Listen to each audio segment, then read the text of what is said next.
I'd like to go over some advanced selection features that you'll use sometimes but not too frequently. So we've already discussed in the monkey example how we can use the L key. We can press the L key to select a linked geometry, and we can press Shift L to deselect linked geometry.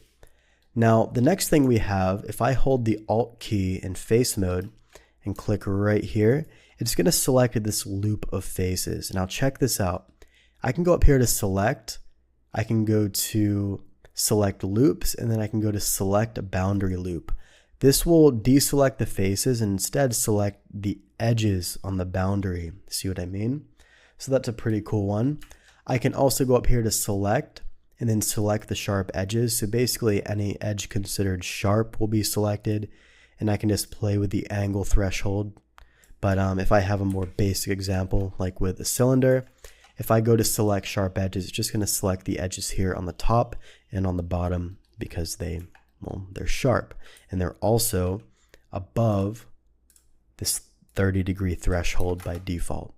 Now, the next selection tool we have is the select by trait option. So what I can do here is I can select faces by the amount of sides they have. So what I could do, if I wanted to select all the quads, I could do equal to 4. So any faces with 4 sides will be selected.